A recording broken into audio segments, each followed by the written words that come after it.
অনেক আগে থেকেই নাগারে বৃষ্টি হলেও আজকের মতো হিমালয়ে এত ধসের খবর সামনে আসেনি। সে যৎসামান্য ধস কোথাও কখনো হয়ে থাকলেও তা মানুষের চোখের আড়ালেই থেকে গেছে। কিন্তু বেশ কিছু বছর ধরে জোর বৃষ্টি হলেই ধসের হিড়িক লক্ষ্য করা যাচ্ছে অত্যন্ত খারাপভাবে। এমন কথা অনুযোগ রেখেই বললেন পরিবেশবিদ জ্যোতিশ্বর ভারতী। তিনি জানান, বর্তমানে ভূমিধস এতটাই বেড়ে গেছে যে পাহাড়ে বসবাসকারীদের ভরা বর্ষায় নাকাল দশা সৃষ্টি হয়েছে। এর অন্যতম কারণ হিসেবে বিশেষজ্ঞরা জানাচ্ছেন হিমালয় পাহাড়ের কম বয়সের কথা। বিশেষজ্ঞদের অন্যতম জ্যোতিশ্বর ভারতীর মতে, হিমালয় একটি নবীন ভঙ্গিল পর্বতমালা, যার প্রতিটি ভাঁজে আজও বিরাজমান তারুণ্য।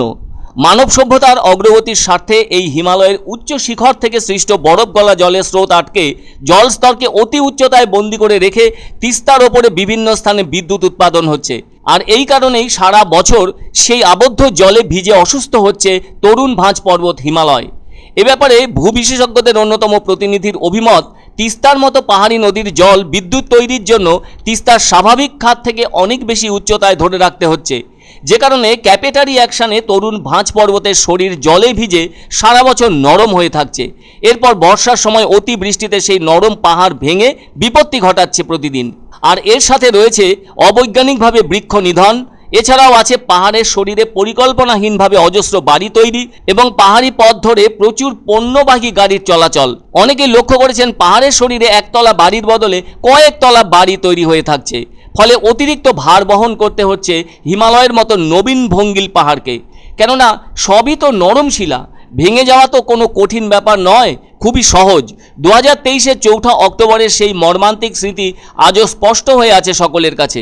জ্যোতিশ্বরবাবু আরও বলেন, প্রাকৃতিক পরিবেশ থেকে শুরু করে জীববৈচিত্র্যের আমূল পরিবর্তন সব মিলিয়ে এখনও গঠন প্রক্রিয়ার মধ্য দিয়ে নবীন পাহাড় একটু বৃষ্টি হলেই ধসে পড়ছে বারবার। এদিকে বিশেষজ্ঞদের কথায় প্রকৃত অর্থে নমনীয় শিলার পাহাড়ের সেই রূপ পেতে হিমালয়কে আরও 500 বছর সময় দিতে হবে আমাদের। তবেই হয়তো এই ধস সমস্যার খানিক সমাধান হবে। আসলে হিমালয় বিশ্বের সবচেয়ে নবীনতম ভঙ্গিল পর্বত। এছাড়াও হিমালয় পর্বতশ্রেণী এশিয়ার জলের স্তম্ভ নামেও পরিচিত। পৃথিবীর সব ভঙ্গিল পর্বত তো একই সময়ে সৃষ্টি হয়নি, আর উৎপত্তির সময় ও বয়স বিচারে ভঙ্গিল পর্বতকে দুভাগেই ভাগ করা হয়েছে। যেমন প্রাচীন ভঙ্গিল পর্বত, যা কিনা আজ থেকে 20 কোটি বছরেরও আগে সৃষ্টি হয়েছে, যার মধ্যে রয়েছে আরাবল্লী, অ্যাপালেচিয়ান, ইউরাল প্রভৃতি। আবার যে সমস্ত পর্বত বর্তমানে 1 থেকে 2.5 কোটি বছর আগে সৃষ্টি হয়েছে, সেগুলি হলো নবীন ভঙ্গিল পর্বত, যার মধ্যে রয়েছে ভারতের হিমালয়, ইউরোপের আল্পস, দক্ষিণ আমেরিকার আন্দিজ এবং উত্তর আমেরিকার রকি। মোদ্দা কথা, ভঙ্গিল পর্বত হলো উঁচু নিচু ভাঁজ বিশিষ্ট পর্বত। সেসব তো হলো ভঙ্গিল পর্বতের সার্বিক পরিচিতি। কিন্তু এই যে বারবার সিকিম যাবার রাস্তায় কঠিনভাবে ধস নামছে আর বিপুল পরিমাণ ক্ষতি নেমে আসছে, সেজন্য গভীরভাবে উপযুক্ত পরিকল্পনার প্রয়োজন, বিশদে খতিয়ে দেখে ব্যবস্থা নেওয়ার। তিস্তার জল প্রবাহিত হতো তিস্তার খাতে, এখন তার থেকে অনেক বেশি উচ্চতায় জল ধরে রাখা হচ্ছে সারা বছর ধরে। এবং এই সারা বছর ধরে পাহাড়ের 2 ধারে ক্যাপিলারি অ্যাকশনে শিলাস্তর জল ঢুকে নরম হয়ে থাকছে, আলগা হয়ে থাকছে। ফলত এখন এই রাস্তাটার তলাটা আলগা হয়ে গিয়ে সমস্ত রাস্তা শুদ্ধ নিচে বসে যাচ্ছে।